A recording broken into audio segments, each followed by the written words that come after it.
কাঁঠালের বিচি দিয়ে আমি যেভাবে ভর্তা করেছি এভাবে যদি আপনারা ভর্তা করেন তাহলে মনে হবে যে আমি কাঁঠালের বিচি ভর্তা নয়, বাদাম ভর্তা খাচ্ছি। এতটাই মজা হয়। আমি যেভাবে ভর্তা করেছি সেভাবে যদি আপনারা ভর্তাটা করে থাকেন। আসসালামু আলাইকুম, কেমন আছেন সবাই? চলুন শুরু করা যাক মজাদার এই কাঁঠালের বিচির ভর্তাটা কিভাবে আমি তৈরি করেছি।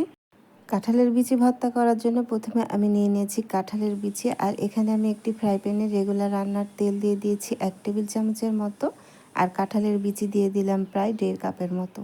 এখন আমি এই কাঁঠালের বিচিগুলো ভেজে নিচ্ছি, দেখতেই পাচ্ছেন। আমি উপরের খোসাটা ছাড়িয়ে নিয়েছি আর লাল খোসাটা সহই আমি ভেজে নিচ্ছি। আর কাঁঠালের বিচির ভর্তাটা যদি এভাবে তেলের মধ্যে ভেজে ভর্তা করেন তাহলে খেতে অসম্ভব মজা হয়। মনে হবে না যে আপনি কাঁঠালের বিচি ভর্তা খাচ্ছেন, একদম বাদাম ভর্তার মতো মনে হবে।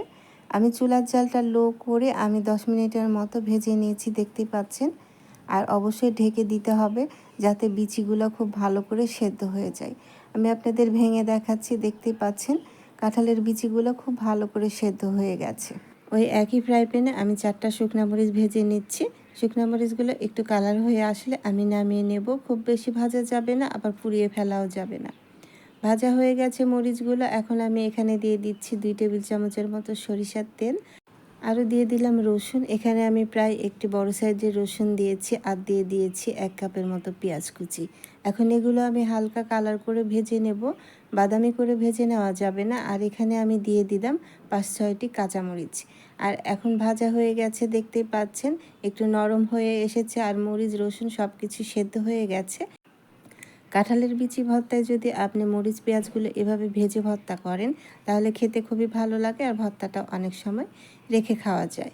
এখন কাঁঠালের বিচিগুলো আমি ব্লেন্ড করে নেব। কাঁঠালের বিচিগুলো ঠান্ডা হয়ে গেছে, আমি গুঁড়ো করে নেব।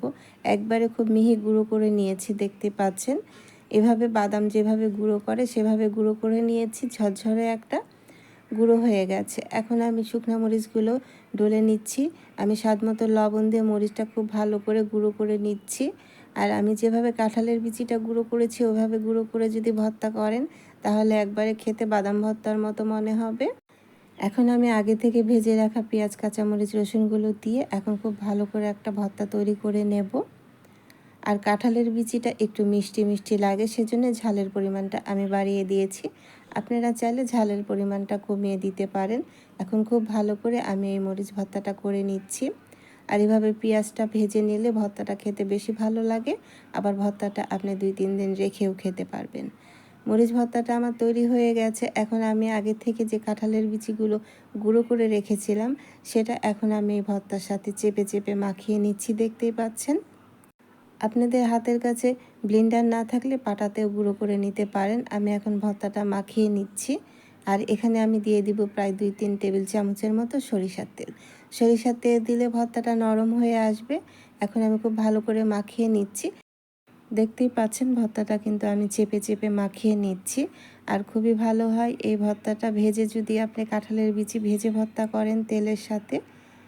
ভর্তাটা কিন্তু আমার তৈরি হয়ে গেছে, আর খুবই মজা হয়েছে। এই ভর্তাটা আপনি নর্মাল তাপমাত্রায় 3 দিনের মতো রেখে খেতে পারবেন। আর দেখতেই পাচ্ছেন কতগুলো ভর্তা তৈরি হয়ে গেছে। নতুন নতুন ও সহজ ভর্তা রেসিপি দেখতে চাইলে আমার চ্যানেলটি সাবস্ক্রাইব করে রাখতে পারেন ও পাশে থাকা বেল বাটনটি অন করে দেবেন। যখনই আমি নতুন কোনো ভিডিও আপলোড করব সবার আগে নোটিফিকেশন আপনার কাছে পৌঁছে যাবে।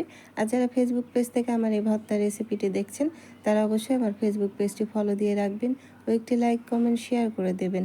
চলে আসবো আবারও অন্য কোনো নতুন ও সহজ রেসিপি নিয়ে। আজ বিদায় নিচ্ছি। আল্লাহ আপনাদের ভালো রাখুন, সুস্থ রাখুন, ভালো থাকবেন সবাই। আল্লাহ হাফেজ।